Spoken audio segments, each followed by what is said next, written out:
కామారెడ్డి జిల్లాలో ఉన్నాం. సో అడిగి తెలుసుకుందాం. నమస్తే నగరం. నమస్తే. ఏం పని చేస్తారే?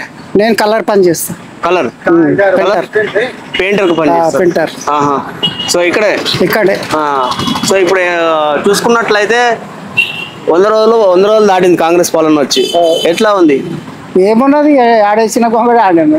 ఏడొచ్చిన కాంగ్రెస్ అంటే ఫ్రీ పథకాలు వస్తున్నాయి కదా, 6 గ్యారెంటీలు వస్తున్నాయి. గ్యారెంటీలు వేసుకోండు, గ్యారెంటీ సరిగా ఫ్రీ బస్ ఇచ్చిండు కదా. ఫ్రీ బస్ ఒకటే వస్తున్నది. ఉచిత కరెంటు 200 యూనిట్ల వరకు ఉచిత కరెంటు, 500 గ్యాస్ సిలిండర్. అవి ఎక్కడ, అది కరెక్ట్ లేదు. ఇంతకుముందు ఎట్లుండే కేసీఆర్ పాలన ఎట్లుండే, ఇప్పుడు ఎట్లున్నది? కేసీఆర్ పాలన మంచిగా ఉండే కానీ ఇక ఆయనకి కథం అయిపోయి. ఎందుకు కథం అయింది అనుకుంటున్నాం మరి? ఇంకేం కేసీఆర్ పతనానికి కారణం ఏంది? ఇక ఆయన పొగరేనా? పొగరే, డబ్బు పొగరు. అంతకుముందు లేదా మరి? అంతకుముందు ఏం లేదు, అంత మంచిగా ఉండే. అలాగే ఇక అట్లా వచ్చే బోల్ రేసి.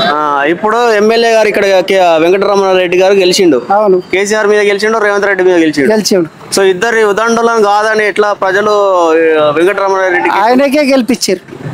ఇప్పుడు ఆయన ఎంపీ ఆయననే గెలుస్తాడు. ఎంపీ బీజేపీ గెలుతుందా? ఎందుకు కాంగ్రెస్ గెలవదా? కాంగ్రెస్ బీఆర్ఎస్ గెలదా? గెలవదు. ఒక్క కామారెడ్డిలో ఉన్నంత మాత్రం కామారెడ్డి మట్టుకు చెప్తున్నా నేను. ఇక మరి అదే బీజేపీ వస్తుంది, రమణారెడ్డి వస్తుంది. నువ్వు ఏ సీఎం వరకు చూసినావు? ఏ సీఎం వరకు చూసినావు? ఏం సీఎం? ఎప్పటి నుంచి? ఇప్పుడు ఎన్టీ రామారావు ఇలా సీఎంలు అన్న ఉన్నారు. అట్లా అంటున్నావా? ఇందిరాగాంధీ నుంచి చూస్తున్నాం. ఇందిరాగాంధీ నుంచి, ప్రధానమంత్రి నుంచి చూస్తున్నావు. నీకు నచ్చిన నేత ఎవరు? నచ్చిన నేత ఎవరు? ఇక ఈయననే, మన ఇదే బీజేపీ అయిననే. వెంకటరమణారెడ్డి.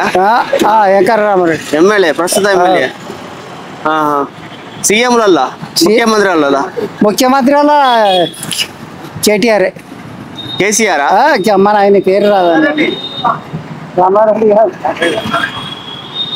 ఆయన. బీజేపీ అయిన పెద్ద మనిషి పేరు ఏమిటిది? బీజేపీ ముఖ్యమంత్రి ఎవరు లేరు ఇక్కడ? ఇక్కడ వాళ్ళు లేరు.